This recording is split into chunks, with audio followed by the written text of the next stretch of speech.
Perkenalkan, nama saya Areta Adilia, NPM 250104006 dari Prodi S1 Gizi, dan dosen pengampu Ibu Dera Elva Junita, Sarjana Gizi, Magister Gizi.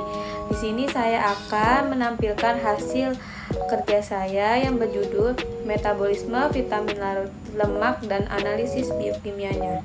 Pengertian vitamin larut lemak. Vitamin larut lemak adalah vitamin yang dapat larut dalam lemak dan diserap bersama lemak makanan di usus halus. Vitamin ini memerlukan garam empedu untuk proses absorpsi dan dapat disimpan dalam hati serta jaringan di adiposa. Vitamin larut lemak ini terdiri dari vitamin A, vitamin D, vitamin E, vitamin K. Karakteristik vitamin larut lemak: yang pertama, diserap bersama lemak makanan; yang kedua, memerlukan garam empedu untuk absorpsi; yang ketiga, diangkut melalui kilomikron dalam darah; yang keempat, disimpan dalam hati dan di jaringan lemak; yang kelima, defisiensi dapat terjadi pada gangguan penyerapan lemak; yang terakhir, konsumsi berlebihan dapat menyebabkan toksisitas. Metabolisme umum vitamin larut lemak: yang pertama, vitamin masuk bersama makanan; yang kedua, diserap di usus halus dengan bantuan garam empedu; yang ketiga, dikemas menjadi kilomikron; yang keempat, masuk ke sistem limfatik lalu ke sirkulasi darah; yang kelima, diangkut ke hati; yang keenam, disimpan atau didistribusikan ke jaringan target. Lalu di sini ada vitamin A. Fungsinya menjaga kesehatan mata, mendukung sistem imun, membantu pertumbuhan dan diferensiasi sel, menjaga kesehatan kulit.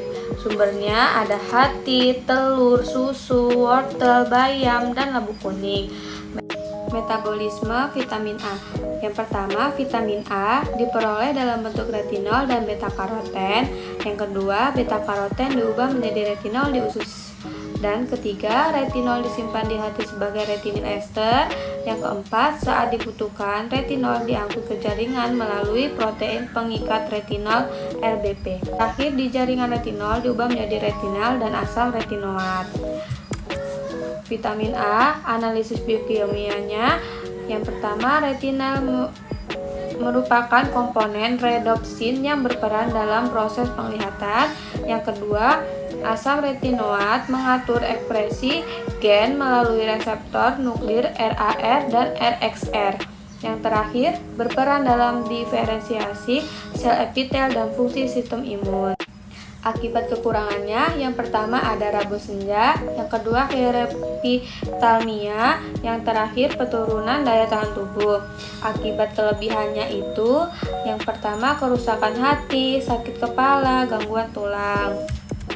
Vitamin D, fungsinya yang pertama mengatur metabolisme kalsium dan fosfor, yang kedua membantu pembentukan dan pemeliharaan tulang, yang terakhir mendukung fungsi otot dan sistem imun. Sumbernya itu ada sinar matahari, ikan berlemak, kuning telur, susu fortifikasi. Metabolisme vitamin D itu yang pertama, sinar UV mengubah 7-dehidrokolesterol di kulit menjadi vitamin D3. Yang kedua, di hati diubah menjadi 25-hidroksivitamin D. Yang ketiga, di ginjal diubah menjadi 1,25 sampai dihidroksivitamin D kalsitriol. Yang terakhir, kalsitriol merupakan bentuk aktif vitamin D. Analisis biokimia vitamin D. Yang pertama, kalsitriol meningkatkan penyerapan kalsium dan fosfor di usus. Yang kedua, mengatur ekspresi gen yang berhubungan dengan pembentukan tulang. Yang terakhir, membantu mempertahankan kadar kalsium darah. Akibat kekurangannya itu, yang pertama, rakitis pada anak, yang kedua, osteomalasia pada dewasa, yang terakhir, osteoporosis. Kelebihannya, yang pertama, hiperkalsemia, yang terakhir, kalsifikasi jaringan lunak. Vitamin E, fungsinya yang pertama, antioksidan utama dalam tubuh, yang kedua, melindungi membran sel dari kerusakan oksidatif, yang ketiga, membantu menjaga fungsi saraf dan sistem imun. Sumbernya itu Ada minyak nabati, kacang-kacangan, biji-bijian, dan alpukat.